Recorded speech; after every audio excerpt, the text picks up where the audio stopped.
Hi everyone.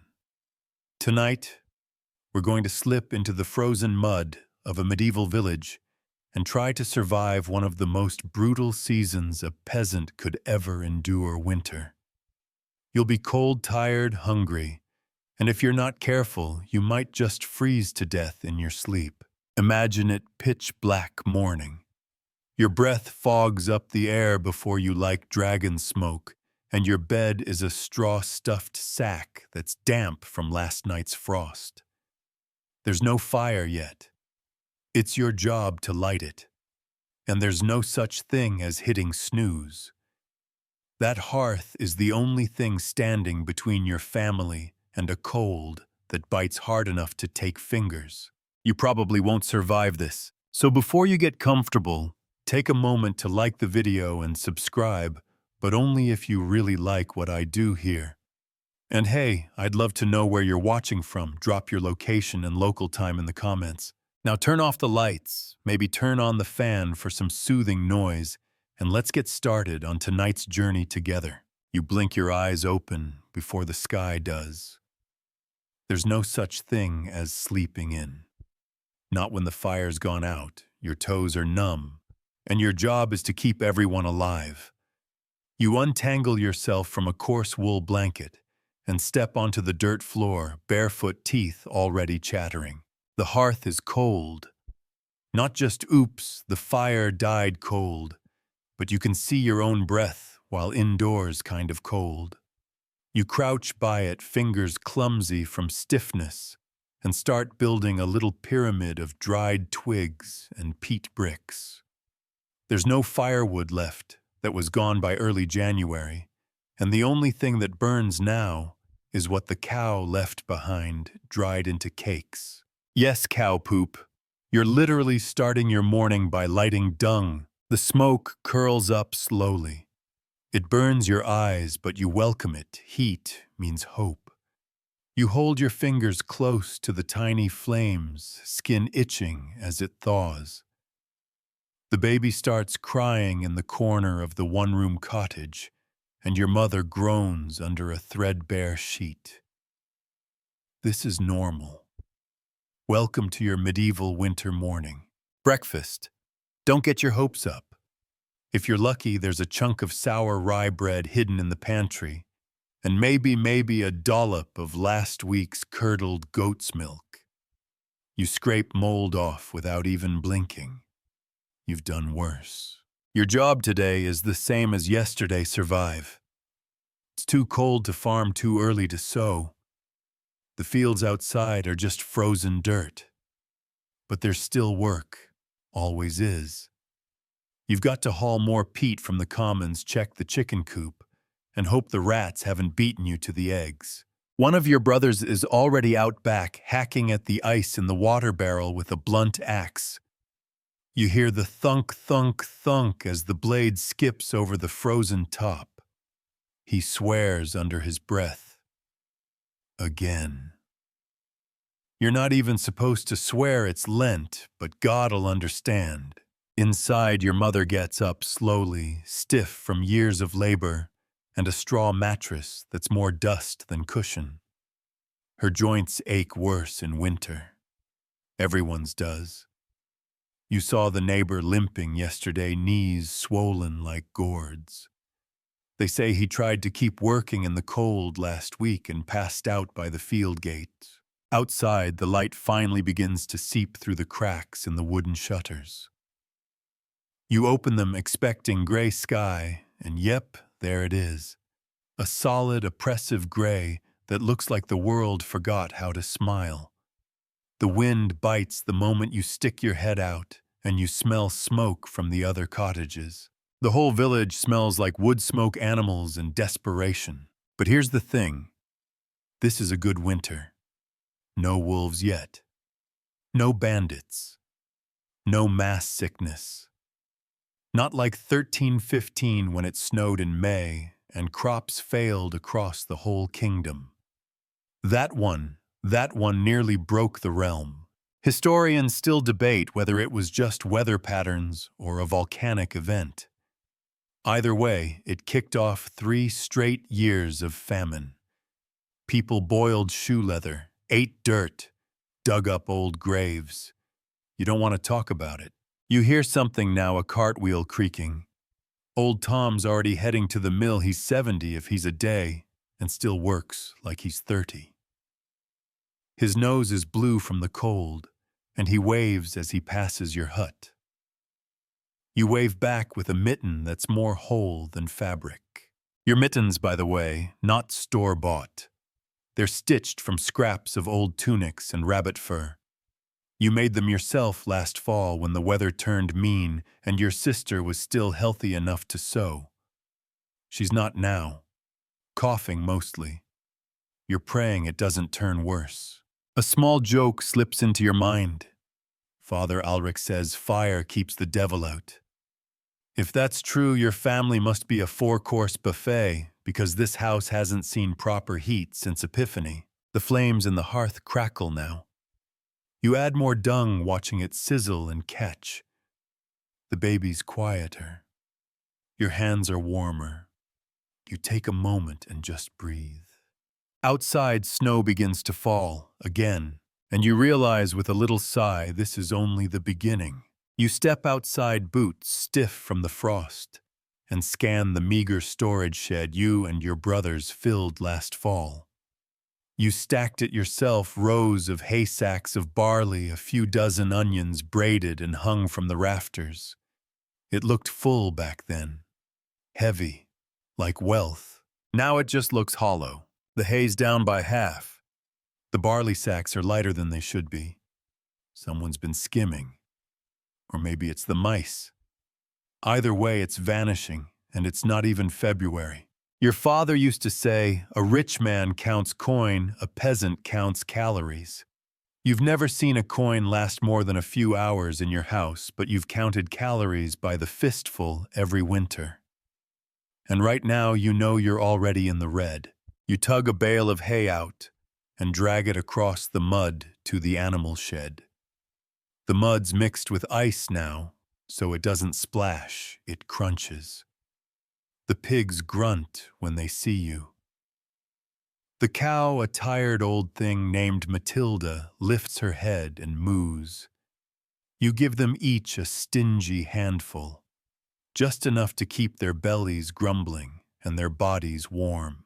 Matilda looks at you like she knows, like she remembers when there was more to go around.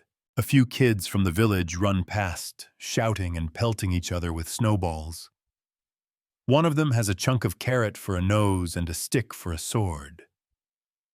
You smirk. You used to do that. Before you were the one rationing food and lighting fires. Before you knew how fast enough becomes not nearly. Back in the shed, you count what's left. 8 sacks of barley. One is barely half full. The onions are sprouting, useless for anything but planting. The dried peas, mostly gone. The root cellar below is damp and smells of mildew. The cabbage down there has gone soft. You peel back the layers literally and find rot near the core. Winter doesn't just take your warmth. It takes your margin of error. You think of last spring when the harvest was late. Not a full failure, but close. Rain came down like God had forgotten how to turn off the tap. The wheat drowned in the fields. You and your brothers salvaged what you could, but the granary in the manor was locked for days, and when they opened it, they taxed the best grain first. It's always that way. The Lord gets the first cut. You get the leftovers, and you're supposed to be grateful. Historians still debate how much grain was held back by noble estates during the harsher winters. Some say it was a matter of survival. Others call it hoarding, plain and simple. Either way, you weren't there when the decisions were made. You were in the mud, dragging wet sheaves of rye under a gray sky, watching your breath curl in the cold. And now, here you are, 16, maybe 17, depending on whether anyone remembered to mark your birthday, and you're calculating how long your family can survive on crusts and scraps. It's not the math you imagined doing at this age. You head inside. The baby is asleep now. Your mother is chewing on a dry crust so slowly it squeaks between her teeth. You don't ask her to share. She wouldn't, and you wouldn't take it if she did. The stew pot hangs over the hearth. Inside is a sad excuse for soup, mostly water with a few slivers of carrot, and a lump of something unrecognizable that's probably an old parsnip. You dip a ladle in and sip it quietly. It's warm. That's the nicest thing you can say about it. You once dreamed of meat in winter. Bacon fat, sizzling goose drippings soaked into crusty bread. But that's dream stuff.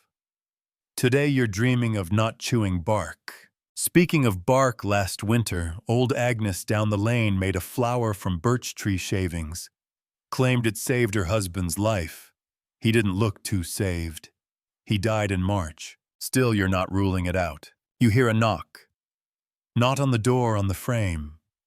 The door itself is crooked and doesn't quite latch. It's Joffrey, the boy from the next cottage over. He's thin as a pole and twice as nervous.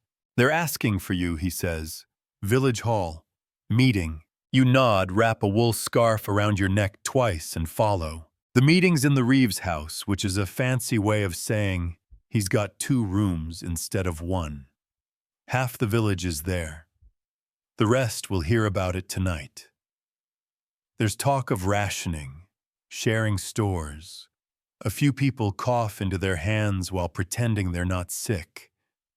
Someone mutters about bandits again, like bandits would bother with a place that barely has food for itself.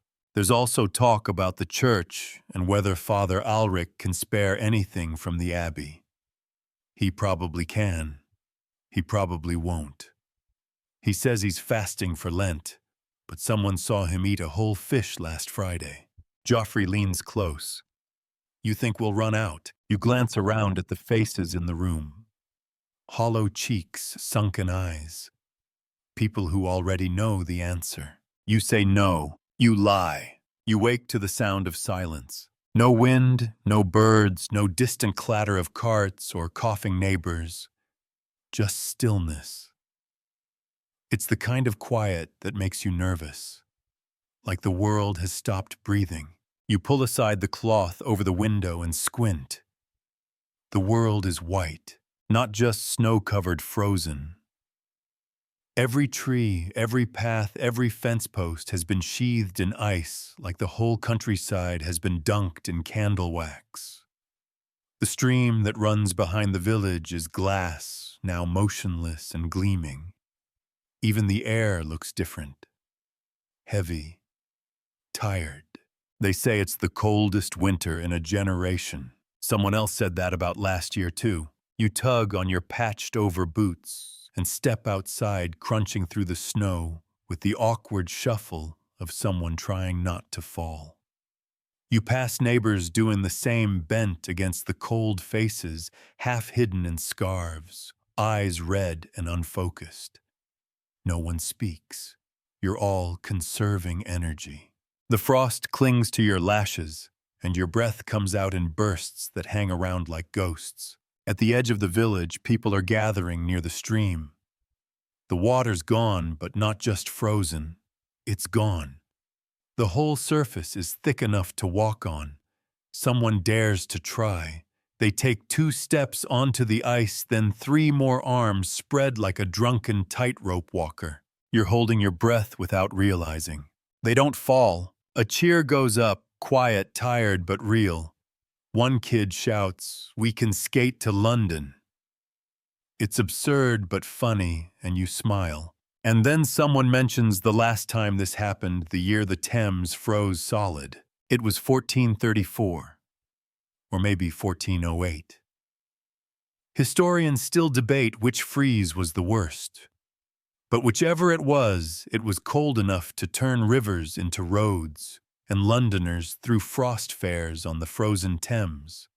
They sold pies on the ice, wrestled, even set up a printing press out there as if to say, "We dare you, winter." Here in your village, no one's setting up a print shop. but someone does fetch a crude sled, and a few children take turns sliding across the stream, shrieking with joy. It's the first real laughter you've heard since Yuletide. Your neighbor Hilda leans close to you and mutters, "Looks pretty, doesn't it?" You nod. Then she adds, "Pretty don't mean warm." She's right. You're 3 weeks into winter, and already you've lost a chicken to the cold.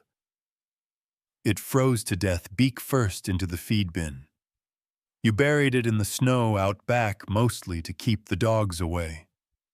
The dogs, by the way, are starving too. One of them followed you home yesterday. You gave it a crust of bread, and now it won't leave. Inside your house, the fire's struggling. Peat bricks don't burn like wood. They smolder. They stink. But they're all you've got. You sit close to the hearth, rubbing your hands together, trying to trick your fingers into feeling like fingers again. The heat hits your face, but your back is still ice. Your mother is braiding what's left of the last flour sack. She plans to make slippers for the baby. Not because it'll help much more, because doing something feels better than doing nothing. Someone knocks again. This time it's Ranulph, the baker's son. He's got that wild-eyed look that means he's either got news or trouble, or both. "You seen the sheep?" he asks. You blink. "What sheep?" "The ones from Father Edric's field." "Gone." You raise an eyebrow. Gone can mean a lot of things. Stolen, lost, frozen, eaten. "Gone where?" He shrugs helplessly. Tracks in the snow go south, across the stream. Maybe wolves, maybe men. You sigh. You don't have sheep, but you know what they mean. Meat, wool, trade. Gone. You walk with him to Father Edric's field, which is more snow than grass now. The fence has been trampled, the tracks a jumbled mess. Hoof prints, paw prints, maybe boot prints, it's hard to tell. Everyone's boots look the same after a few winters. Bits of hide and cloth wrapped in cord. Not much of a forensic trail. Edric himself stands by the fence, red-faced and furious. "I prayed for snow," he mutters. "Not this." You almost say, "Maybe pray harder," but you don't. Not to a priest, and not out loud. By afternoon, the wind has picked up. The village feels smaller, the sky heavier. You help stack more peat inside the cottage. Your fingers feel raw. The smoke stings. You cough once, then twice, and your mother shoots you a look. Not that kind of cough. Not yet. Dinner is boiled barley. Again. You chew slowly, imagining it tastes like meat. You even close your eyes and pretend it does. It doesn't help. That night, bundled under every blanket you own, you hear your little brother whisper, "Will spring come soon?" You don't answer. Not because you don't know, but because you do. You wake up inside a cloud of your own breath. Again. It hovers in the air above your face, swirling, like lazy smoke, then disappears into the cold. Your blanket, scratchy wool, lined with straw, clings to you like a wet sack. Every part of you aches, especially your toes. You move them, just to make sure they're still yours. They are, barely. Clothes aren't just clothes anymore. They're survival gear. Armor against the frost. You sleep in everything you own, 3 linen tunics layered under a patched-up wool coat that used to belong to your uncle. His smell's long gone, replaced by smoke and sweat and something vaguely sour. You haven't washed it in weeks.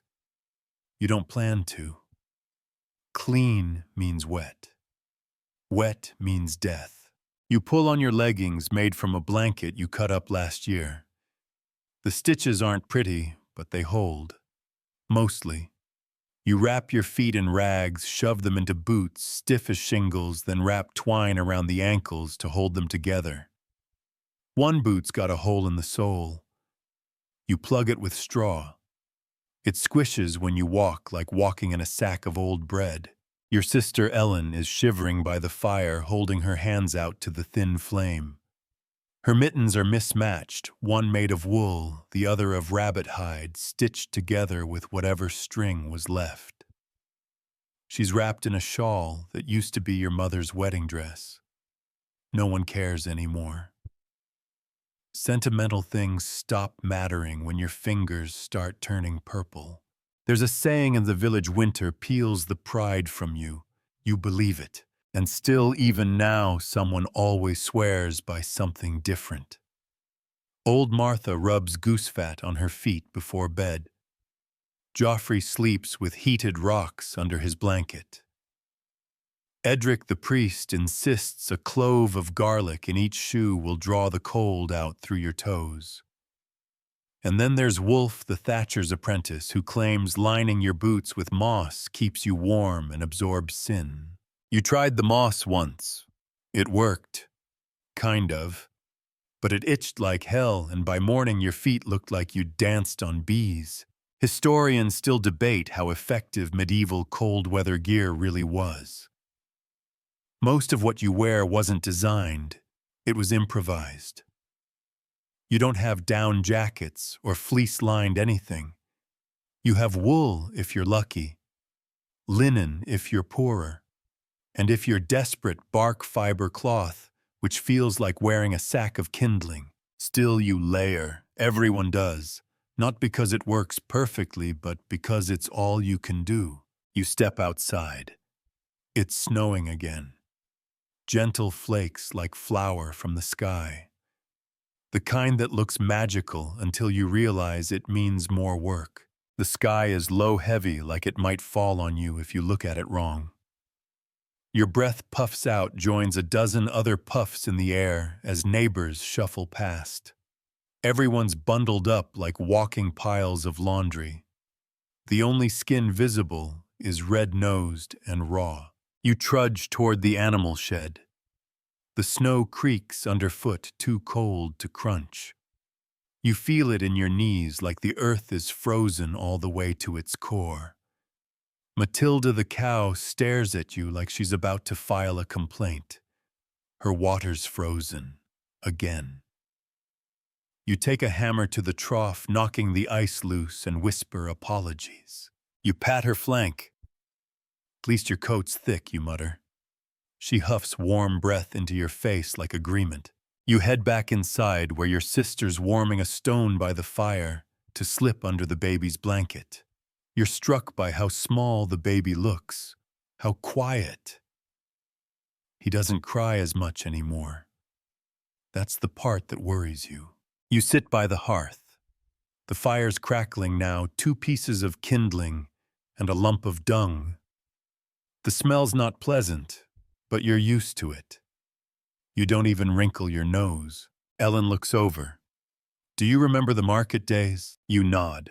Do you remember how warm it was, all those bodies packed together? Loud. Sweaty. You nod again. I miss the stink. She laughs a small, sharp sound and throws a pine cone on the fire. It pops, sending a shower of sparks up the chimney. You remember last year's fair. People sold capes lined with fox fur, gloves with embroidered cuffs. One merchant had imported cloaks from Italy lined in something they called silk. You touched one when the seller wasn't looking. It was like touching a lie. You'll never wear silk, but you can dream about it. Warm dreams. Back outside, you see Hilda again. She's walking with 2 scarves wrapped over her mouth and nose. She nods to you, then disappears behind her cottage. Then comes the wind, not a gust. This is a wall. It screams through the trees, lifts powdery snow from rooftops, cuts between houses like a blade. You cover your face, tuck your chin, and run for cover. Inside, the cottage shudders. The wind howls through the cracks in the walls. You and your siblings grab rags and shove them into the gaps. Your mother lights another peat brick. It barely catches. The temperature drops. Later that night, you're huddled under 4 blankets, pressed between your siblings like firewood in a stack. The wind outside is a wild animal.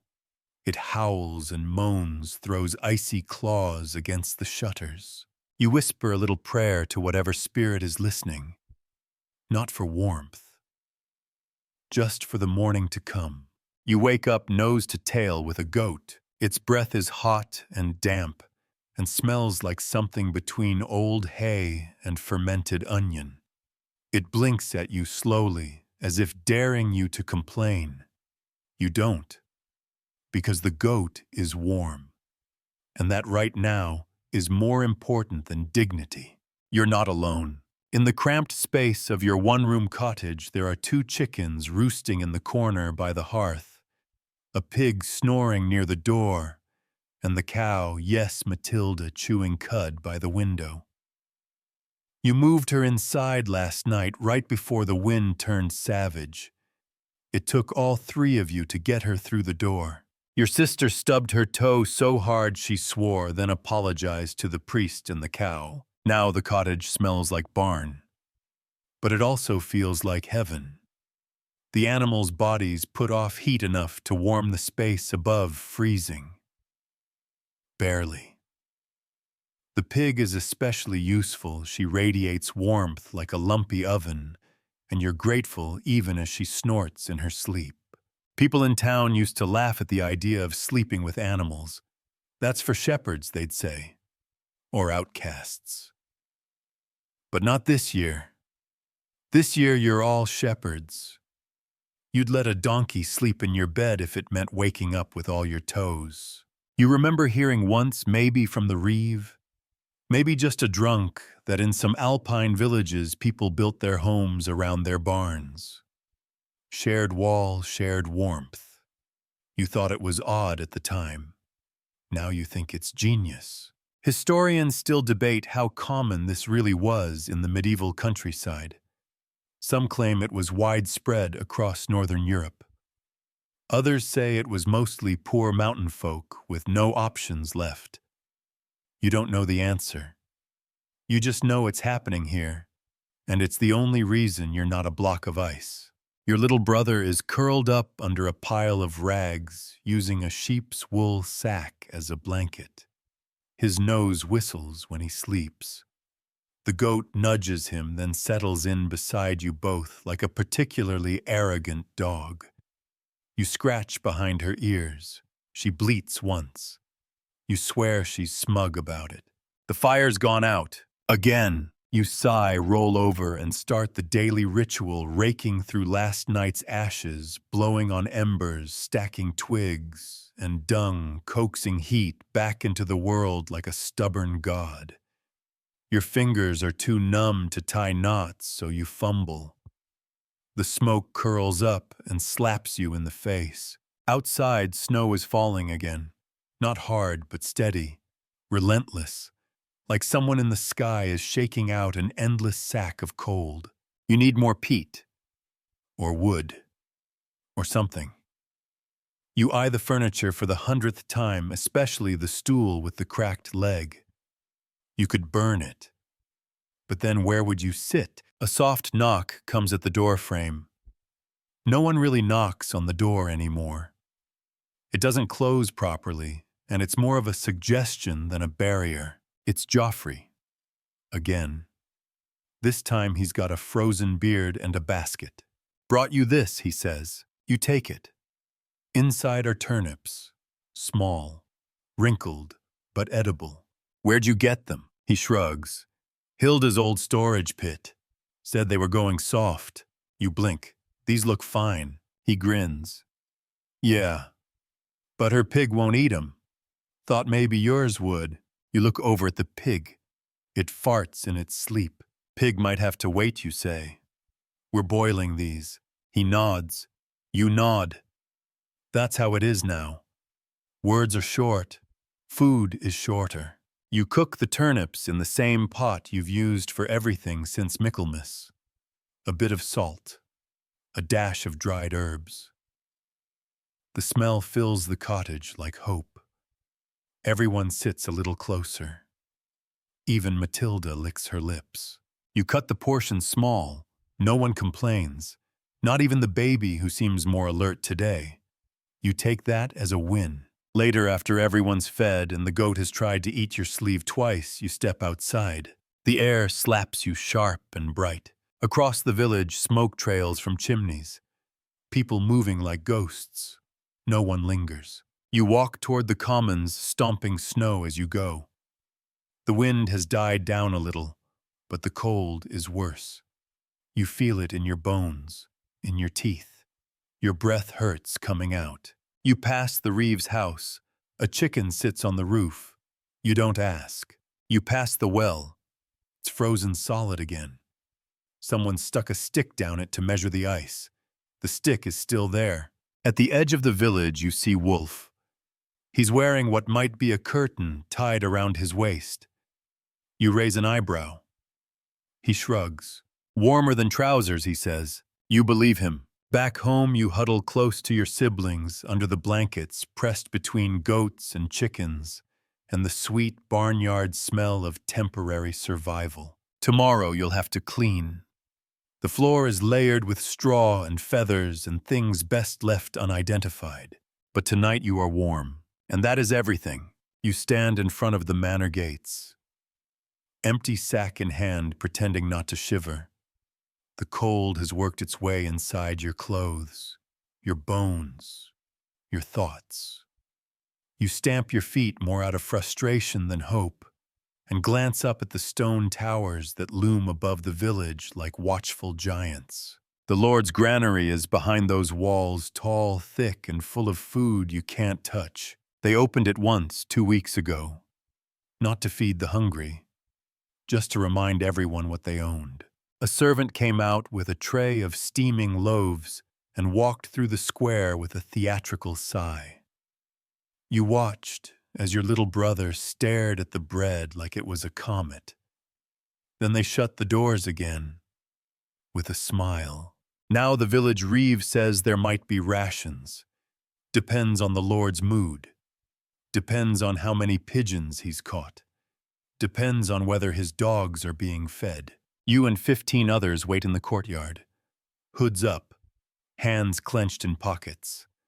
Everyone looks thinner, colder, quieter. A steward finally appears at the gate scroll in hand. He starts reading names. You're not on the list. You knew you wouldn't be. But you came anyway. Because sometimes they hand out crumbs when the crowd's big enough to make the Lord feel generous. Not today. Someone in the back curses. Another starts crying softly. The steward rolls up the scroll like it's worth more than your family. As the gate slams shut again, you hear him mutter, "Can't feed everyone." He's not wrong. But you still want to punch him in the teeth. You trudge home through the snow sack still empty. Your sister meets you at the door, eyes hopeful. You shake your head. She doesn't ask questions, just sighs and turns away. Your mother's trying to make soup again. She's boiling water with a handful of dried nettles and a cube of something that might have been meat once. It smells like regret. You'll eat it anyway. Later, the reeve stops by. He's wrapped in 3 cloaks and looks like a walking tapestry. His nose is red and his eyes are hard. "We've got to pool what we have," he says. "Share it out properly." Your mother raises an eyebrow. "We already did. Twice." He shrugs. Not everyone shared everything. He doesn't accuse. He just lets the silence do the talking. Then he looks at you. "You're old enough to help. Come with me." You follow. He takes you house to house, knocking, collecting. One family gives up a sack of oats.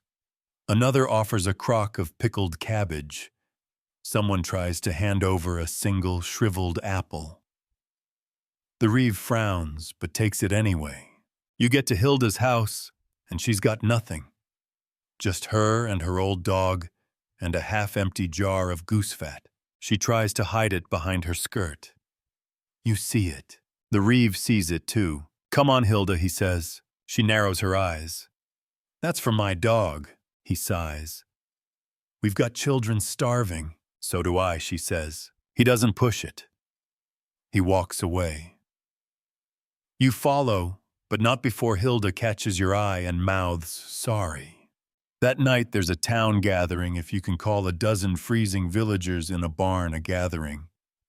The food set out on a low table, one pot of stew, a few crusts of bread, and something that might have been a carrot once but now looks more like a root carved from bone. You take a spoonful. It's warm. That's enough. Someone tells a story to pass the time, a tale of a knight who slayed a frost dragon and stole its fire. You pretend it's true just to feel something. The Lord doesn't come. He's probably sipping wine beside a roaring fire surrounded by meat and laughter. You try not to imagine it. But you do, everyone does. Historians still debate how much grain medieval lords actually hoarded. Some say they were careful stewards ensuring survival. Others say they watched children starve and slept just fine. You think it's probably both. When you get home, your mother is feeding Matilda the cow a handful of straw she found behind the woodpile. She strokes her nose and whispers something, maybe a prayer. Maybe just comfort. Your brother's drawing on the wall with a bit of burnt wood. He's drawn a sun. "It's coming," he says. You nod, but deep down you wonder if it ever will. Outside, the manor windows glow gold in the dark. Inside, your cottage smells like smoke and boiled nettle, and you close your eyes, stomach half full, heart half hollow. You're kneeling on the floor, grinding tree bark into powder. This is what dinner prep looks like now. The bark is dry birch, if you're lucky, because it's softer and sweeter. Elm or oak is bitter and makes your stomach churn. You use a flat stone to crush it, press it, wear it down into something vaguely resembling flour. Your fingers are numb and the dust makes your nose itch, but you keep going. The goal bread, kind of. You add a handful of real flour, just a handful hoarded in secret from last month's rations, and mix it with the bark powder. Then water. Then a pinch of salt. No yeast. No time. No expectations. Just bark flour and faith. Historians still debate how common bark bread was. Some claim it was used only in times of starvation, a last resort. Others say it was a seasonal fallback, a known trick among the poor. You don't care about the academic arguments. You care that this little lump of fake bread might keep your family from fainting during the night. You shape the dough into rough discs and slide them onto the hearthstone. The fire is low, too low, but it'll cook eventually. Maybe. Your sister watches from her blanket nest in the corner. Is it the good kind? You shrug. Better than nothing. She doesn't argue. No one does anymore. Even the babies stopped crying so much, like he knows making noise burns calories. As the bark bread bakes, the smell wafts through the room. It's not bad, woody, earthy, almost like roasted nuts. But you've been fooled before. Last winter you made acorn cakes that smelled amazing and tasted like moldy leather. Still, the smell draws your mother from her corner. She moves slowly, hands pressed to her back like she's holding herself together. She sits beside you and says quietly, "Your uncle used to make bark bread." You look at her. During the famine, back in 15, added lichen to stretch it. You wince. You've tasted lichen. It's like chewing moss dipped in soap. He said, she continues, "If you imagine it's a feast, your belly doesn't know the difference." You nod. You wish that were true. The bread is done, sort of. The edges are crisp, the middle still gummy. You divide it into pieces. No butter, no jam. Just bark and salt and survival. Everyone eats in silence. Your little brother chews slowly, mouth twisting. "It's not bad," he says. He's lying, but it's a nice lie. After the meal, you step outside to check the sky. It's dark with stars that seem colder than usual. You exhale a long breath, watch it rise into the nothingness. Somewhere nearby, an owl hoots. Somewhere farther off, a wolf howls. You listen. Again, closer this time. Back inside, you bar the door. Not that it'll stop anything determined. It's a plank of warped wood and prayer. The villagers have talked about wolves all week. Small packs seen near the edges of the forest. One woman swears they took a sheep right out of the pen. Another claims they're spirits cursed men frozen into wolves by Saint Bridget herself. You don't buy that. You just know they're hungry. You crawl into bed with your siblings tucking the last of the blankets around your shoulders. The bark bread sits heavy in your stomach, but it's a good kind of weight. The kind that makes your eyes heavy even if your thoughts keep spinning. The fire's nearly out. The goat grunts in her sleep. The baby twitches. You pull the blanket tighter and close your eyes. And then you hear the scream, far off. A real scream, human. You bolt upright. Your sister stirs. The pig snorts awake. You run to the window and peer out. Just blackness. Another scream, closer. You grab the fire iron. It's a stick with a hook useless in a fight, but it makes you feel slightly less helpless. Your mother is already standing, one hand on the baby. Her eyes are hard, scared but calm. You crack open the door and listen. The wind is moaning same as always. The trees whisper. Snow falls soft and endless. Then nothing. You stay frozen for a minute. Then two. You close the door. Back inside, your sister's awake. What was it? You lie, Fox. She nods, curls up tighter. You sit by the dying fire, adding one more piece of dung to keep it going. The heat is weak, but you welcome it. Outside, the snow keeps falling. Inside, your hands still smell like bark. And in the back of your mind, you hope tomorrow brings something, anything better. You never thought you'd be thankful for a root cellar. It's barely more than a pit dug into the cold earth, lined with stones, and half covered with a rotting wooden door. The hinges creak. The air inside smells like mold, old sweat, and regret. But it's a treasure trove compared to the empty cupboard in your cottage. You lower yourself down the ladder carefully. One wrong step, and your foot might punch through the floorboards, or worse, land in a puddle of something that shouldn't be liquid. You reach the bottom and light a stub of tallow candle. The shadows on the walls leap like they're trying to escape. What's left? A half sack of turnips, shrunken and soft. A few carrots, crooked and pale. And in the back, there it is, the barrel. You pull the lid off and the smell hits you like a slap. Pungent, sour, rotten sweet. You gag reflexively, then laugh. Fermented turnips. Disgusting, essential. You reach in with numb fingers and fish one out. It's limp, slimy. You bite it anyway. It crunches, and somehow it's good, not delicious, but sharp, alive. Your stomach wakes up like a kicked dog and growls loud enough to echo. This is winter's gold. Your mother's been fermenting vegetables since Martinmas. She learned it from her own mother, who learned it from a wandering tanner, who claimed he survived 3 famines and a siege on nothing but pickled roots. Historians still debate whether fermentation was a culinary tradition or pure desperation. Either way it works. The acidity preserves the food, kills the rot, adds a bit of bite to a world that's otherwise tasteless. You scoop a few more turnips into a cloth, tie it tight, and climb back up. Outside, your sister is feeding the goat a strip of hay. She looks tired, pale, but she smiles when she sees the bundle. Pickles, you nod.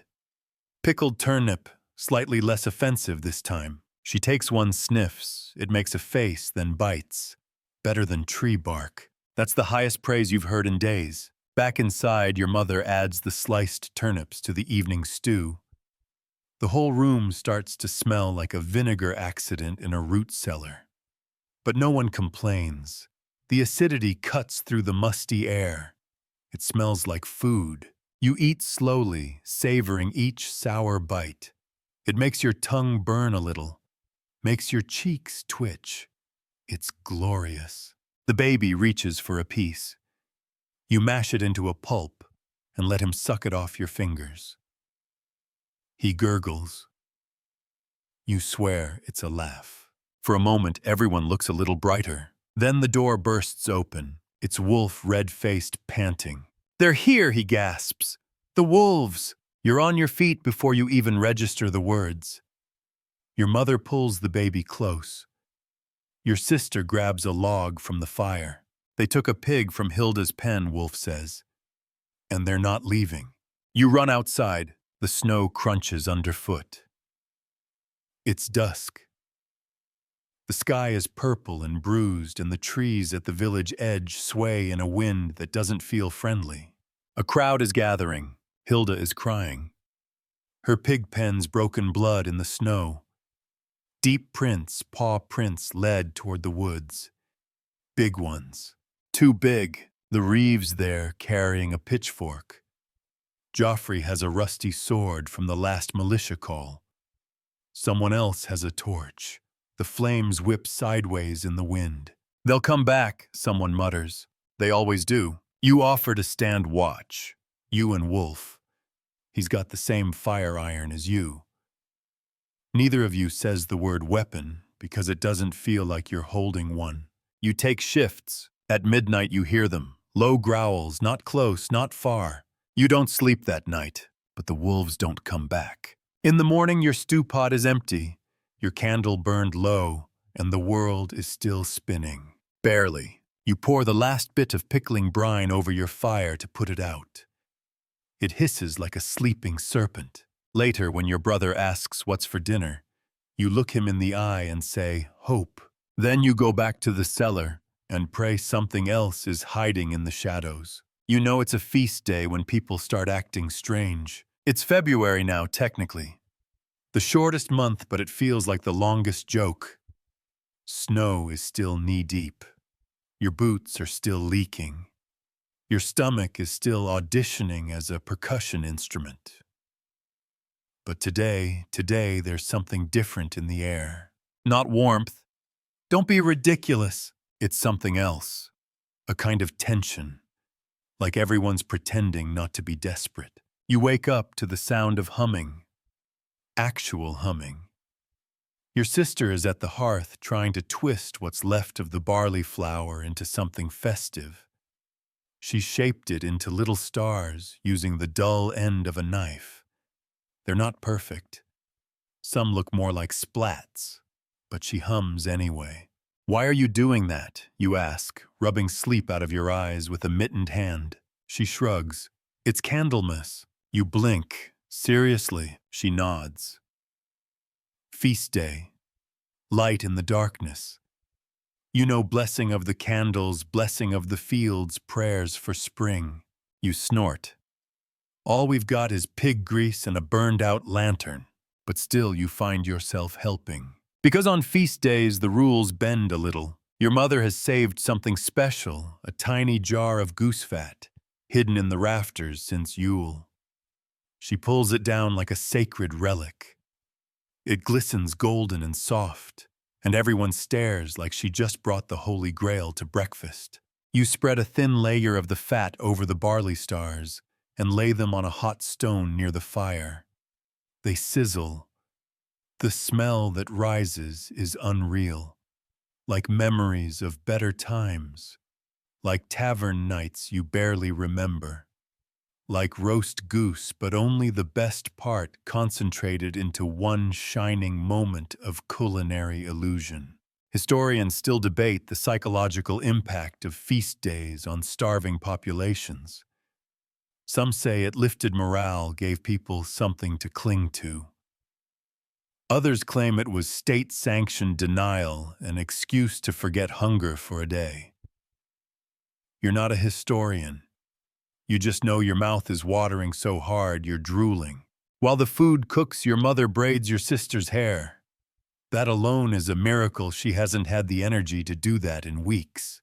Then come the neighbors. First, Hilda looking sheepish, holding a rag-wrapped bundle. "Stolen these from myself," she says. "Inside are dried apples, real ones. You could weep." Then Joffrey with a jug of something cloudy and fermented. It's drinkable, he says. Barely. Someone brings cheese, hard as bone, but still cheese. Another hands over a single egg, cradled like it might hatch a dragon. You've never seen so many treasures in one place. And just like that, it's a feast. You gather in the largest cottage, Wolf's, since his roof is still mostly attached, and squeeze around the fire like sardines in a wooden barrel. There's no table. Plates are scraps of bark. Someone's using a shovel as a serving tray. But when that first greasy barley star hits your tongue, the room sighs in unison. It tastes like warmth, like love, like life before winter tried to strangle it. Laughter bubbles up, real stupid, joyful laughter. Someone starts singing, off key, of course. You join in anyway. Halfway through the meal, the Reeve makes a speech. It's supposed to be about unity and God's grace, but mostly it's about stew and not dying. You clap when it's done because why not? The fire cracks. The walls creak. The wind howls. But for a few precious hours, none of it matters. Later, as you lie on the floor wrapped in old curtains and too many limbs, you overhear Joffrey telling a story. It's about a man who wandered into the woods during the worst winter in memory. He found a hidden glade where spring had come early. Flowers bloomed. Bees buzzed. He filled his satchel with honey and came back to the village with it. Is it true, your sister whispers? You shrug. Does it have to be? The candle burns low. Your belly is full. Not stuffed, but full enough to hush the gnawing ache that's been with you since December. You close your eyes. For now, you've tricked winter. Just a little. He baby is coming. That's the first thing you understand as you bolt upright from your pile of blankets, woken by your mother's sharp hiss and the frantic rustling of cloth. Your neighbor Marin is bent over your sister-in-law, who is pale and wide-eyed, and clearly in more pain than any one person should ever have to carry. It's too soon, your mother mutters mostly to herself. No one corrects her. No one can. She's right. It's too soon, too cold, too dangerous, and far too late to stop what's happening. The baby is coming, and there's no doctor. There's no clean linen left. And the floor, it's currently shared with a goat and a pig, both of whom seem alarmingly interested in what's happening. You shove them aside and grab what little you can, warm water. Lukewarm at best, the good knife still covered in something from yesterday's stew, and a few sprigs of dried herbs that Marin says help with pain, or bleeding, or demons. You're not sure. But she seems confident, and right now confidence is currency. Childbirth is never safe in winter.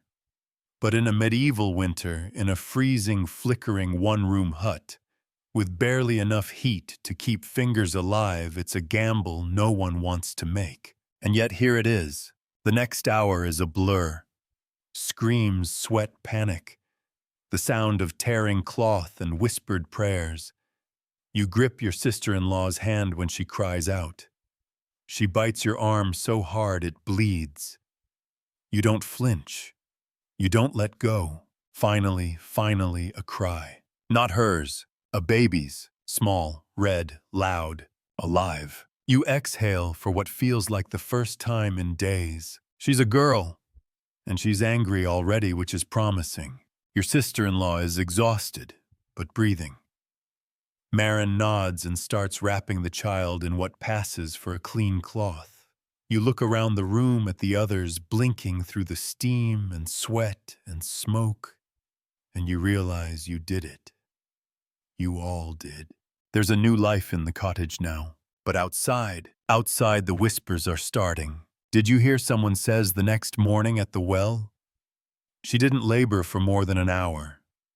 That's not natural.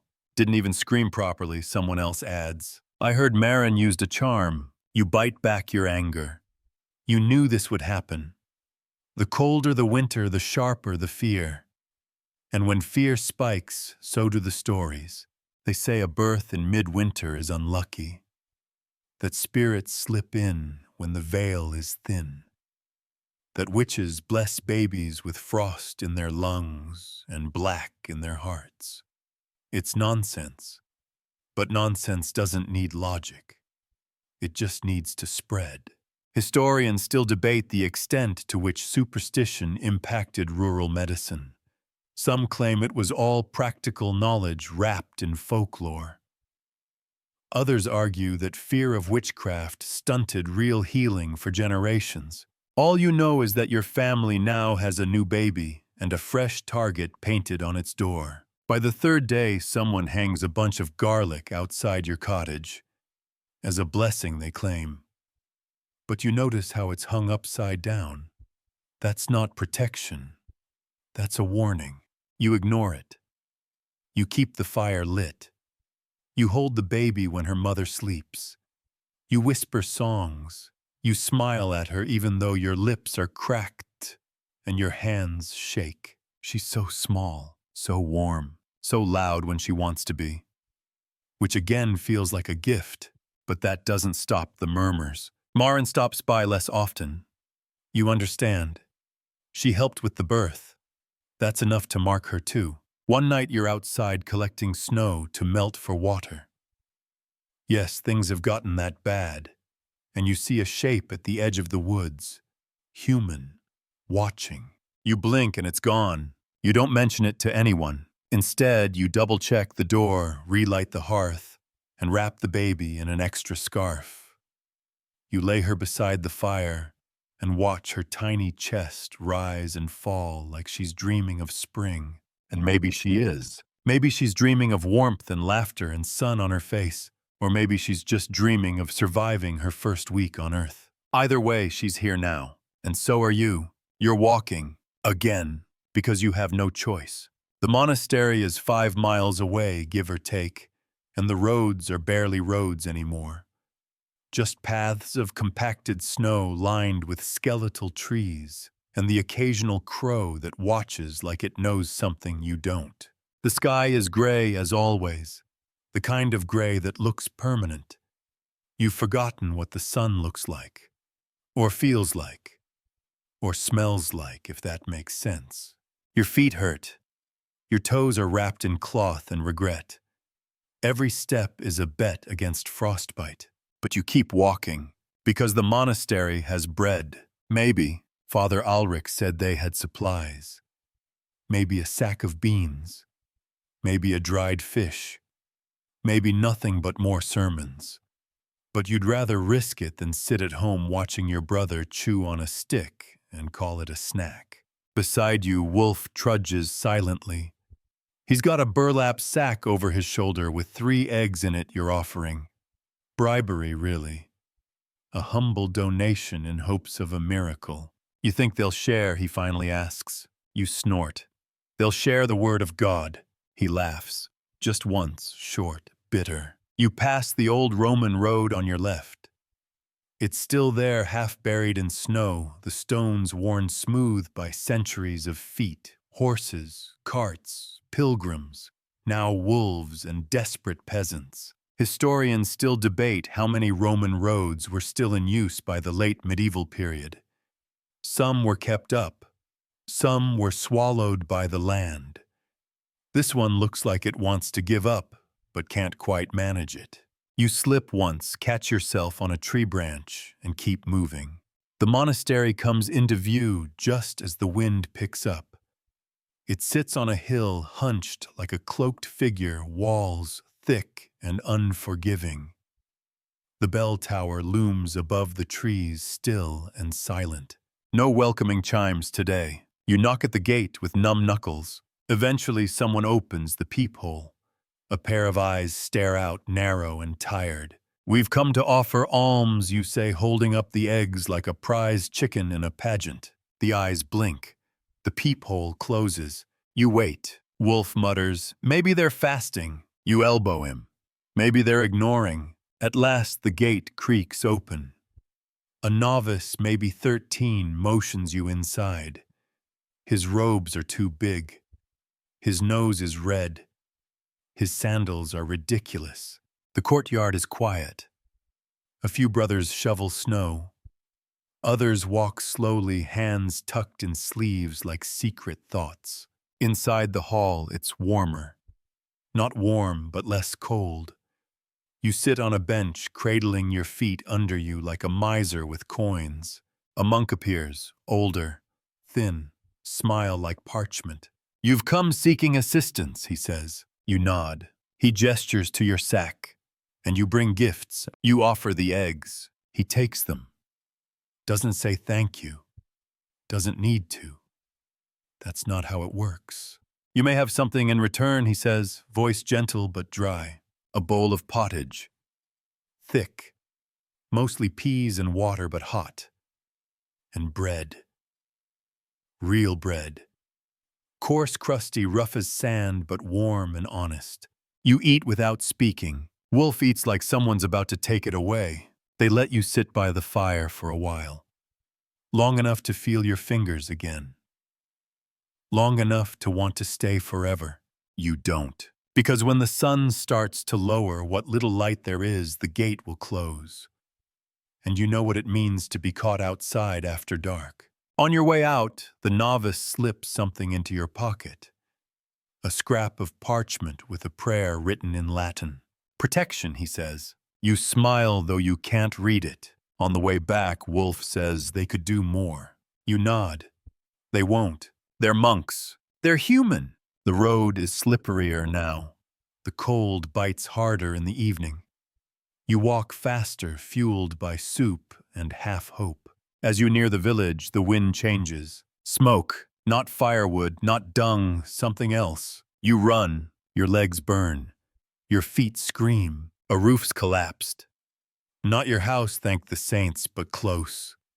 The widow Agnes's. The chimney caught. They say she overloaded it with wet peat. You help form the bucket line, which is a joke because all the buckets are cracked and the well is frozen. You use snow, your sleeves, your hands. By the time the flames are out, the cottage is gone. Agnes sits on a rock holding a teacup. There's nothing in it. Just habit. You give her your prayer parchment. She can't read it either. But she holds it like it might bring spring early. That night back in your own freezing, goat-scented home, you think about what warmth costs and who's allowed to have it. Your toes have gone dark. Not all of them. Not completely. But enough that you're worried. You don't show anyone. Not yet. You sit by the hearth, poking at the fire with a half-burned stick, your foot tucked discreetly beneath your other leg. You can't feel it anyway. It started 2 days ago, just a tingling, then a bruise-colored shade across your smallest toe. Now it's the color of old plum skin, and the skin feels dead, like bark, like it belongs to someone else. Frostbite. You've heard stories.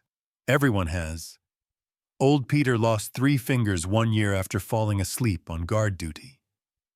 The baker's apprentice lost an ear, just fell off one morning like a dried leaf. And then there's your cousin whose whole foot turned black before the priest cut it off with a saw and a hymn. So yes, you're worried. You try rubbing it. Nothing. You hold it near the fire. Still nothing. You need help, so you do the only thing you can think of. You go to the wise woman. Her name is Letha, and she lives at the edge of the village in a cottage that sags like it's carrying secrets. She smells like dried herbs, old vinegar, and cat. You never liked visiting her as a kid. She once gave you a syrup that made you throw up and then congratulated you for expelling the spirits. But now she's your best option. She lets you in without a word. Points to a stool. Squints at your foot. "Ah," she says, "that one's already halfway to St. Crispin." You don't ask who that is. You just swallow hard. Feel anything she asks, poking the toe with a twig. You shake your head. She nods grimly, then starts gathering things from her shelf. A jar of goose grease. A bundle of stinging nettle. a linen rag that's been boiled into submission. She mutters while she works something about humors and wind spirits and winter inside the blood. You don't understand most of it, but she wraps the toe in grease and nettle binds it tight and hands you a tea that smells like despair. Drink it, she says. Might help, might not. You drink it. It tastes like boiled sadness. Historians still debate how effective medieval folk medicine was. Some argue it preserved ancient knowledge. Others call it dangerous superstition dressed up with sage leaves and wishful thinking. You're in no mood for academic footnotes. You just want your toe to stay on your foot. Letha hands you a hot stone wrapped in cloth. Keep that near it. Fire outside helps the cold inside. You thank her. She waves you off with a flick of her fingers and a soft, "Tell your mother to stop feeding that baby goat's milk. It's making him spit." How she knows this, you don't ask. Back home, you do as instructed. You heat the stone again and again. You change the dressing. You whisper little prayers you haven't used since last Lent. And you wait. Your mother notices eventually. She says nothing, just presses your hand and sits beside you in silence. That's worse than words. The days pass in a blur of fire, tending and toe-checking. And then miraculously, color returns. Not all of it. Not pink and perfect. But some. Enough to hope. Enough to breathe again. Your sister catches you smiling and asks why. You don't answer. Instead, you toss her an old wool sock and tell her to knit a second one. For when this foot can walk properly again, she grins and starts. You hear later that Joffrey wasn't so lucky. Lost 2 fingers. Said he didn't even notice until they were already stiff. Just snapped off like icicles. He jokes about it. Says now he's got fewer nails to clean. But everyone sees the tremble in his smile. That night, you sit by the fire, foot up bandaged and greasy, and stare into the flames. You think about bodies, how fragile they are. How determined. How one stubborn toe might mean one more day, one more chance, one more spring. The goat bleats softly in the corner. Your little brother snores. And you listen to your heart still beating. Still here. It starts with a sound, not a wolf, not wind, something older, slower. It's a song, a low, breathy hum curling through the cold night air rising from Hilda's cottage like steam. You stop outside her door, sack of frozen kindling, slung over your shoulder, and listen. Then another voice joins in, and another. Within moments, the whole lane is vibrating with sound, not loud, not cheerful exactly, but steady. Like the earth humming to itself under a crust of snow. You push open your own door and motion to your sister. "Come on!" She squints. Why? They're singing. She doesn't ask who. She just follows. Outside, villagers begin drifting from their homes one by one. They don't speak. They just hum or sing or sway, gently wrapped in rags, blankets, and awe. Someone carries a candle in a bowl. Someone else brings an old drum.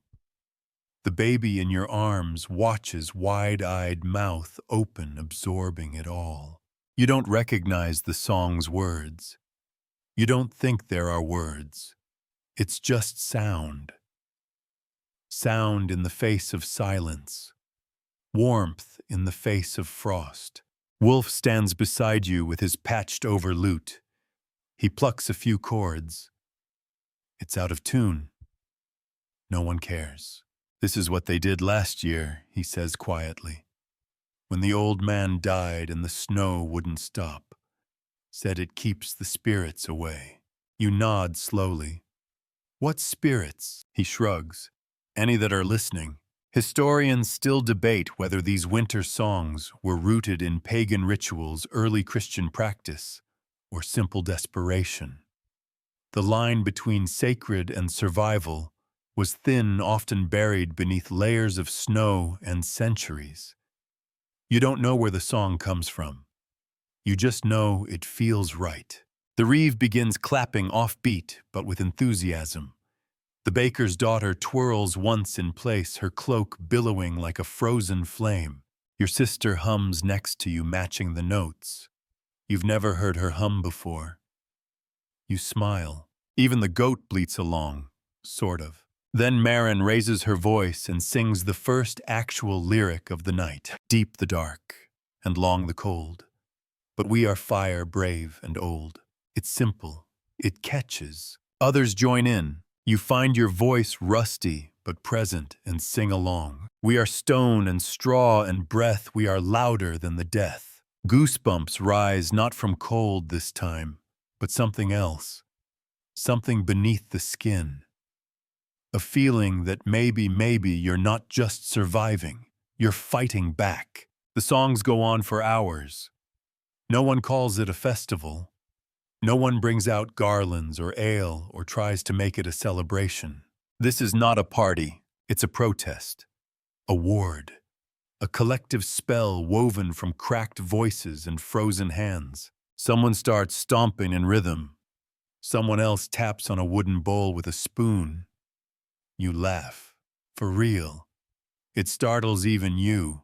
You can't remember the last time the village stood this close together without fear. There's always been fear. Hunger wolves, lords, disease. But tonight there's rhythm. The snow starts falling again. Not heavy. Just enough to dust the firewood and turn everyone's heads skyward. You hold out your hand and catch a flake.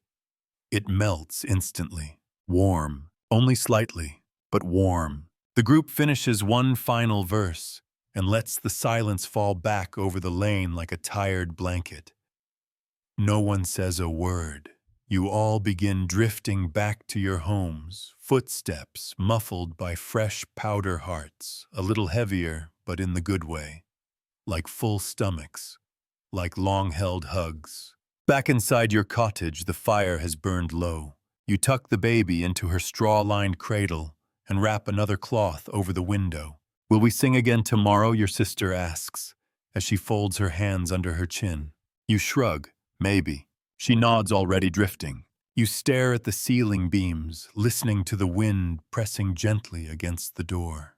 It doesn't feel angry tonight. Just tired, like winter itself is listening, and maybe for once it heard you. You should be asleep, but you're not. You're coughing, the smoke is rising too fast, and something smells wrong. You sit up, blinking. The fire's out, but the room is filled with smoke. Not from the hearth. This is sharp, acrid, moving. You throw off your blanket and crawl toward the fire pit. Nothing's burning, but something burned. Your mother is already up, fanning the air with an old shawl. She's coughing hard. Your sister is half awake, eyes streaming, the baby crying faintly. In the corner, the goat is sneezing. Then you hear it crackling. Not the comforting kind. Not the kind that means we'll be warm soon. This is the wrong kind. You look up. The chimney is glowing, a faint pulsing red between the stones. You curse under your breath. You grab a bucket empty. You bolt outside into the snow barefoot, desperate. You scoop snow with your arms like a crazed animal and rush back inside, tossing handfuls into the hearth, into the chimney, anywhere that looks like it might start to really burn. More smoke pours in. You can't breathe. You shout for everyone to get out. No one argues. Outside, your mother wraps the baby in a blanket and presses her face into her sleeve. Your sister drags the straw mattress out after her, coughing so hard she nearly vomits. You dash back inside one last time, ignoring every good sense in your body, and throw the stew pot filled with yesterday's melted snow up the chimney. It sloshes and hisses and spits steam. You wait, coughing, watching, and finally, the glow fades. The chimney goes dark again. The room fills with silence, broken only by your ragged breathing. You sit on the floor, soot-streaked and shivering. Chimney fires happen, more often in winter. That's when everyone is burning wet wood, peat dung, anything they can find. The soot clings to the walls like resentment, and when it catches, you're lucky if your house doesn't become a pyre. Historians still debate whether chimney maintenance was common among medieval peasants. Some say soot scrapers made rounds after the first frost. Others say quite bluntly no one had the time or tools. You're inclined to believe the latter. Outside, your family stands in the snow, faces pale and stunned. You drag your feet out after them. The cottage smokes like a giant just exhaled through the roof. No flames, no damage, not this time. But everyone knows how close it was. Wolf comes jogging up with a blanket and a look of pure panic. I saw the smoke, what happened? You shake your head. Chimney caught. It's out. He nods slowly, mouth tight. Lucky. You don't feel lucky. You feel stupid for not checking the flue more often. You feel cold now that the fire's out, and your sweat is freezing on your skin. But mostly you feel exposed, like winter almost won. You spend the next few hours cleaning out the hearth, scraping the walls with a broken spoon, dumping buckets of snow, rebuilding the fire brick by brick. The goat watches you with a judgmental look. You ignore her. Later, as the new fire starts to crackle gently, safely, you sit by it and stare at the embers. Your sister wraps a blanket around your shoulders and sits beside you. "We should have a chimney sweep," she whispers. You snort. "We should have a chimney." She laughs just once. "Next year, maybe." You look at her lit by firelight and soot. Her nose is red. Her eyes are tired. But she's smiling. You don't say it. But you think if there is a next year. Then you push the thought away. Outside, the snow has stopped. Inside, the baby is asleep. The fire pops softly, and the chimney holds. For now, you wake to silence again, but it's not peaceful. It's alert silence. You lie still listening. Even the goat is quiet. Your breath fogs faintly in the morning chill. The hearth has gone out again. Normal. But there's something else. A feeling. Then you hear it. A howl. Low, long. Not close, but not far either. You sit up and glance at the window, just a hole in the wood, with a cloth nailed across it. Your sister is already awake, clutching the baby. Your mother is whispering a prayer you haven't heard since your father died. You pull on your boots. Outside, the world is covered in new snow, glittering beautiful and utterly indifferent. And there they are, at the edge of the woods. Wolves. Not stories, not shadows. Wolves. 3, no 5. They stand in a crooked line just beyond the trees, half hidden by branches and mist. Watching. Patient. Silent. One of them has a scar across its face, like it's seen more winters than you have. Someone shouts. You turn and see Wolf carrying a torch and yelling as loud as he can. "Hup, hup, get back!" The wolves don't flinch. More villagers pour out of their homes, some with pitchforks, others with sticks, one with a pot lid. Hilda has a broom. She looks furious, or terrified, or both. The reeve shows up with a crossbow. You didn't even know he had one. "They took a child once," he says under his breath. 2 winters ago. Out near the chapel. You nod slowly. You've heard the story. Everyone has. They say the wolves were starving. They say the child wandered too far. They say it was over in minutes. Historians still debate the frequency and cause of wolf attacks in medieval villages. Some blame deforestation. Others blame hunger. Still others whisper of curses and punishments from above. You just know they're here. The wolves take a step forward. Just one. It's enough. The reeve fires. The bolt misses. Of course it does. The wolves scatter. Everyone cheers too loudly, too quickly, like children after a thunderclap. But you watch the tree line. You know they're still out there, waiting. You help stack thorn branches near the livestock pens. You hang clattering pans from strings. Someone paints symbols on the doors with ash. Protection, supposedly. Your mother doesn't stop them. That night you don't sleep. You sit by the fire, fire iron in hand, eyes flicking between the door and the dark window. You think of the wolves' eyes, yellow bright, too intelligent. You think of how quiet they were, how still.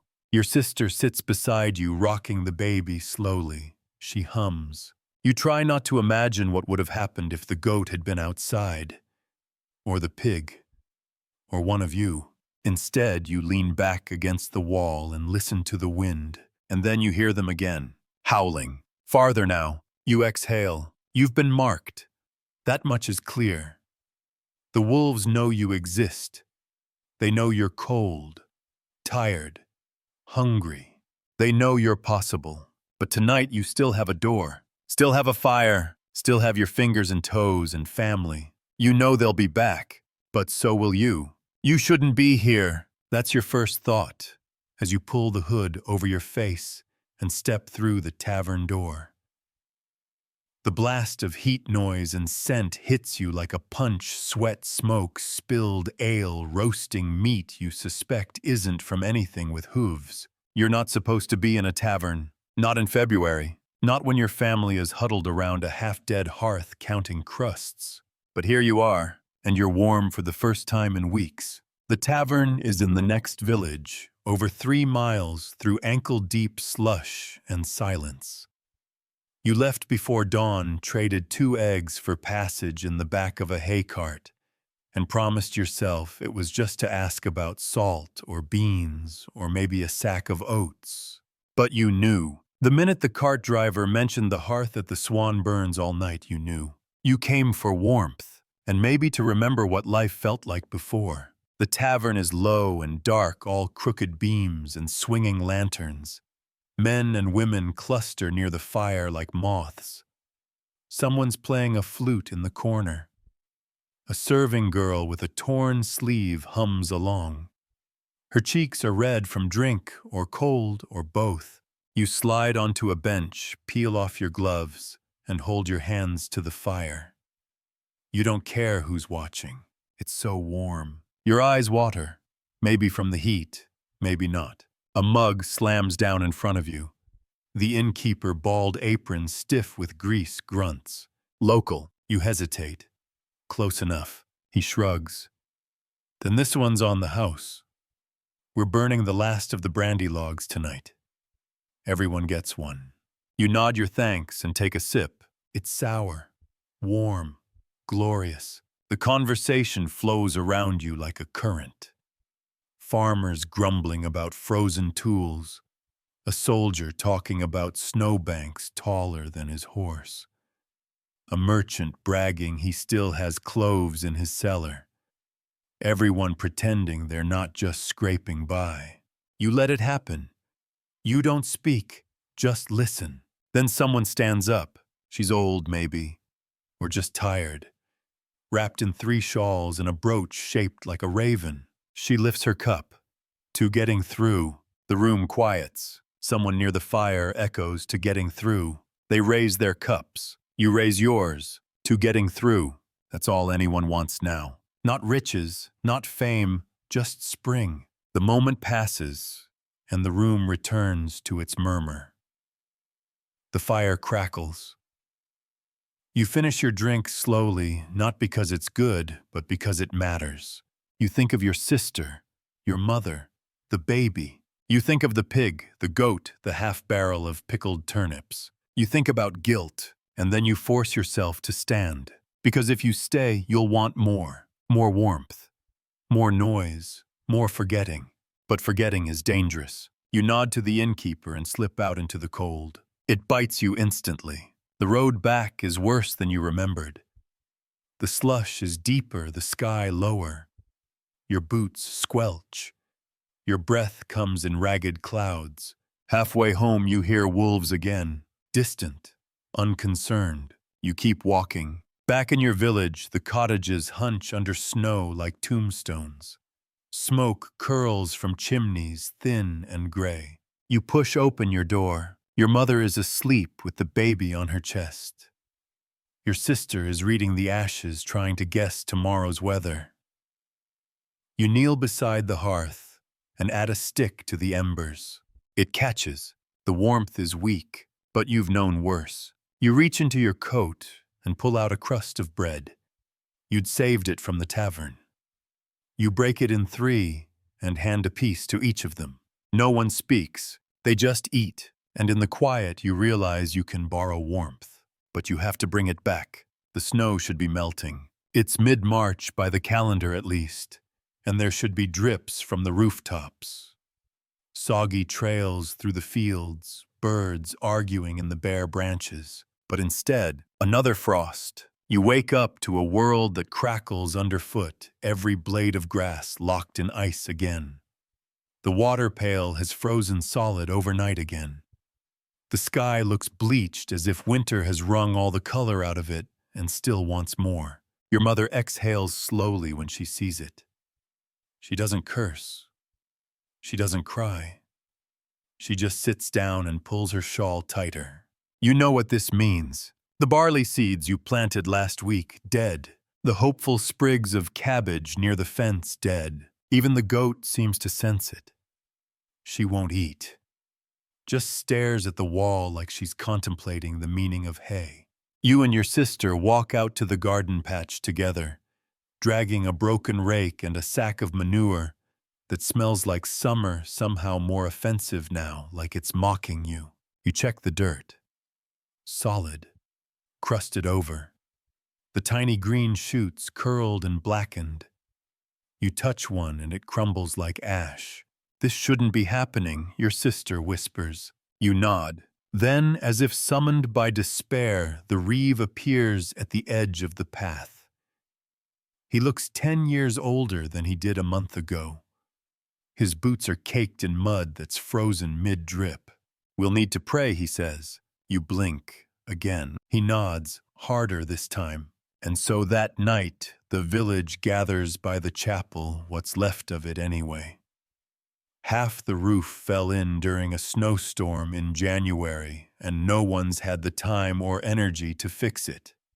But it still has 4 walls and a cross. That's enough.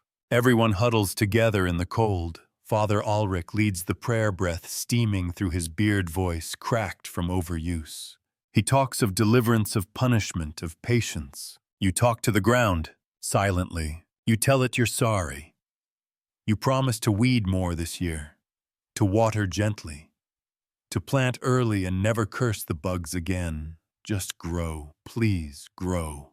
Someone starts singing. You recognize the melody. One of the winter songs, a tune meant to keep spirits at bay. But tonight it sounds different. Less afraid, more pleading. Warm the earth beneath our toes, melt the frost, and wake the rose. Your sister joins in. Then your mother. Then even Wolf, off key and determined. You don't sing, you just close your eyes and listen. Historians still debate whether prayer had any effect on crop success in medieval times. Of course it didn't. Not directly. But maybe, just maybe, it held the village together long enough for the sun to catch up. Back home you light a candle, not for warmth, for light. It's the only one left. You set it on the hearth and watch the flame flicker.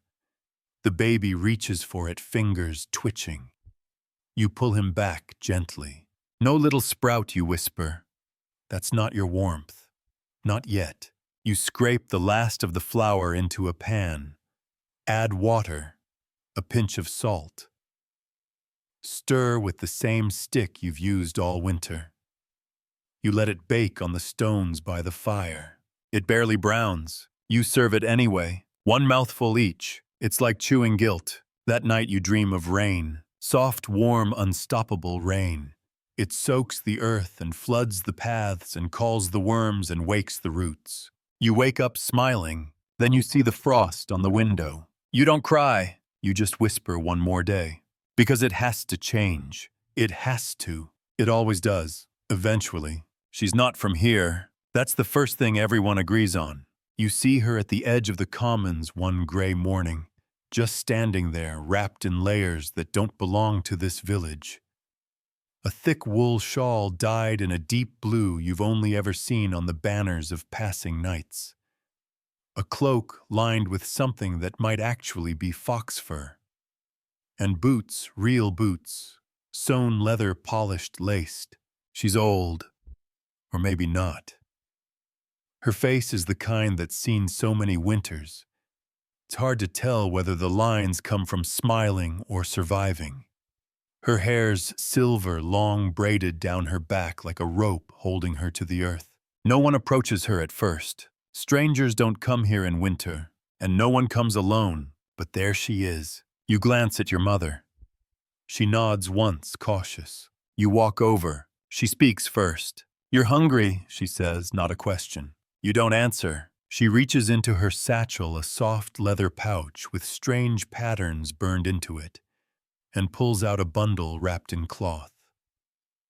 She hands it to you like it weighs nothing. It's heavier than it looks. You unfold the cloth. Inside is fish, dried, preserved. You can smell the salt, the smoke, the life in it. Your mouth floods. You look up. She's already walking away. No name, no request, no demand, just gone. You watch her head toward the woods. No horse, no cart. Just slow steps and boots that leave no trace.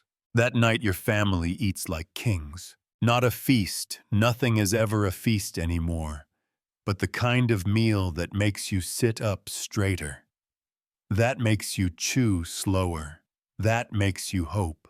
The fish is salty, tender, still slightly oily despite months in smoke. Your little brother licks his fingers after. Your mother closes her eyes like she's remembering something from years ago. Your sister doesn't speak at all. She just eats and eats and eats. You save the cloth. It's unlike anything you've touched. Fine, tightly woven. Smells faintly of herbs. A stitched symbol in one corner, 3 spirals circling inward. You trace it with your finger. Later, the reeve hears about the woman and comes to your door. What did she want? Nothing. She must have said something. She didn't. He doesn't like that. He mutters something about witches, then spits into the snow like that'll cancel the thought. Your mother shrugs. If she's a witch, she's the first one who's fed us this month. The reeve leaves unsatisfied. You keep thinking about the fish. Why you? Why now? You wander back to the spot where you first saw her. No tracks, no sign, just snow. You listen. No wolves, no wind, just quiet. A clean, still quiet that feels like the pause before something changes. Historians still debate the role of wandering women in medieval folklore.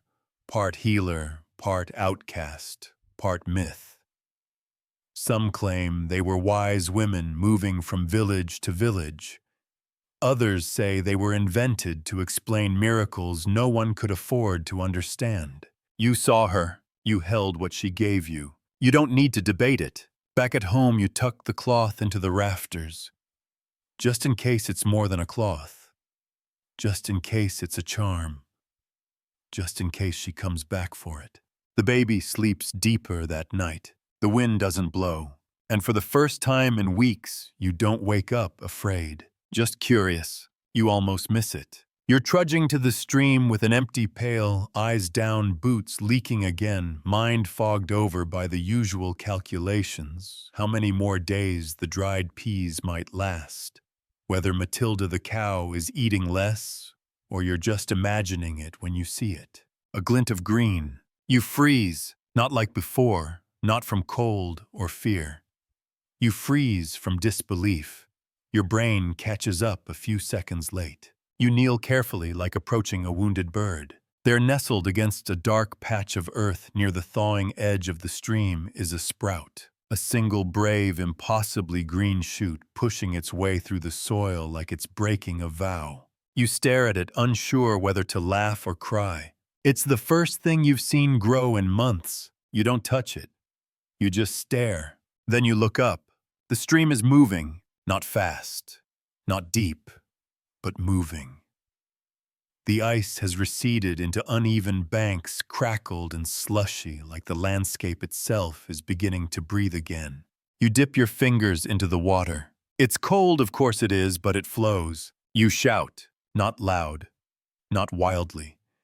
Just one joyful, startled bark that sends a flock of birds up from the trees behind you. You didn't even know birds were still around. One of them lands on a fence post and looks back at you like you're the miracle. You run back to the cottage, pale, forgotten boots sloshing. "They're here," you yell as you burst through the door. Your mother jolts upright. "The wolves again," your sister says, grabbing the fire iron. "Know the sprouts." They stare at you like you've frozen your brain. You grab your sister's hand and pull her outside. You drag her to the spot. You point. She blinks, bends, smiles. Then you both laugh. You come back with the others. Your mother. The baby. Even Wolf, who tries to act unimpressed but kneels beside it longer than anyone. It's not food. Not yet. It's not even a promise. But it's proof. Proof that the world is still turning. That the sun hasn't given up. That something beneath the soil has been waiting with you. Later others find sprouts. One by the pig pen. One behind the chapel. One near the fallen fence where the wolves left their prints. Hilda finds one in the ruined ashes of her cottage. She calls it a sign. No one disagrees. The Reeve doesn't speak during that evening's village meeting. He just sets a bag of barley seeds on the table and walks away. It's not much, but it's beginning. You spend the next morning clearing patches of snow from the garden beds. Your fingers go numb again. Your back aches. But this time you want to be out here. Your sister strings a ribbon near the sprout scrap cloth from the baby's swaddling. A marker. A celebration. A warning to the goat. You sing as you work, not loud. Not anything anyone would recognize. Just a hum. A memory of that night by the chapel of voices in the dark, defying the frost. Your breath no longer hangs in the air quite so thickly. The mud has returned, and with it hope. Historians still debate when the Little Ice Age truly began to recede, or how communities marked the end of a brutal winter. Some point to festivals, others to first crops. You think it probably started with moments like this, a green sprout, a moving stream, a breath that doesn't fog the air quite so much. You don't say it out loud, but in your chest, quietly, fiercely, you think, we made it. Not all of us. Not whole, but through. You don't trust the warmth yet. It creeps in slowly, like someone testing a locked door. The breeze isn't sharp anymore. It brushes past your cheek instead of cutting it.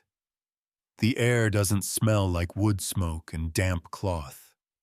It smells soft, like turned earth, like wet grass, like life. But still you wait. It's been months of hunger and frost and silence.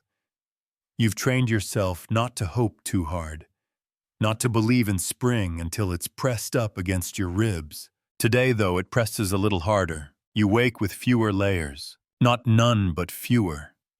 One blanket instead of 3. You don't see your breath. You don't start the fire right away. You just sit on the edge of your straw mat feet on the cool, not frozen dirt and breathe. You go outside and the village smells like mud, which is beautiful. There are puddles again.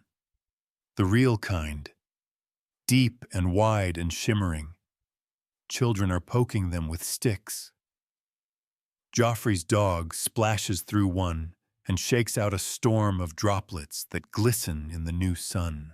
Matilda, your ancient cow, actually mooed this morning, loudly, like she remembered what joy is. The goat head-butted your sister with enthusiasm. The pig rolled in something no one wants to talk about. You nearly cried.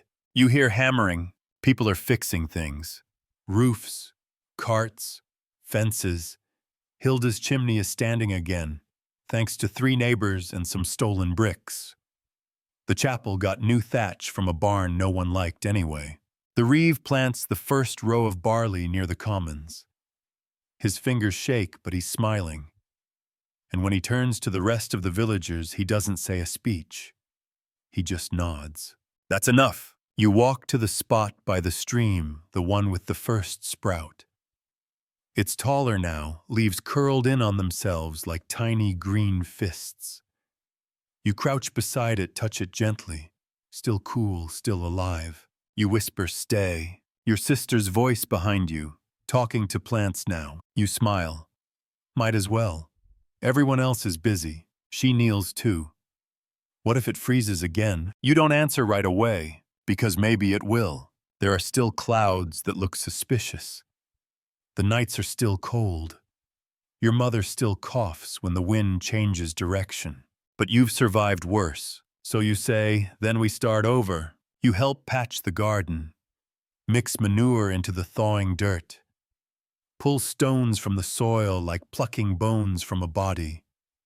Your hands blister again. You welcome it. That night your feet hurt, but not from cold, just tired. You lean back against the cottage wall and feel your bones settle. Your sister hums beside the fire. The baby sleeps without whimpering. The goat is curled in the corner like a dog who's won the lottery. You exhale, not a breath of worry this time. Just release. The seasons have shifted, and so have you. Historians don't write much about this part. They talk about harvests and famines and wars and plagues, but not the after. Not the moment where people walk through the ruins and start sweeping, stitching, planting, rebuilding. But this is the most human part. You close your eyes, and this time when you sleep, you don't dream of snow. You dream of dirt under your nails, and sunlight on your shoulders, and bread. Word count 1101. Closing 300 words, and now the cold is behind you. It's still in your bones, yes. In the cracks on your knuckles, in the way your shoulders hunch when the wind picks up.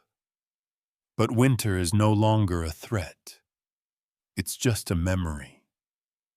A long gray tunnel you crawled through, one handful of hope at a time. You survived, not cleanly, not comfortably, but honestly. The way real people do, quietly together, one stubborn day after another. There were moments when it felt like too much, when your breath froze in your throat, when the fire wouldn't light, when the wolves came too close, when the food ran out, and the snow wouldn't stop, and the baby wouldn't cry, and you thought maybe this is how it ends. But it didn't. You held on, and now you plant seeds. You laugh when the rain starts because it means mud, not misery. You fix fences, you sweep ashes, you touch the earth with a kind of reverence. And every time the wind shifts, you remember what it took to get here. You don't need statues for that. You don't need a story in the history books. You just need mornings that aren't freezing hands, that can still grip a spade, and enough bread for one more day. Because sometimes that's all survival really is, living long enough to plant again. Good night, traveler. Rest well. Spring is coming. End of script. Good night.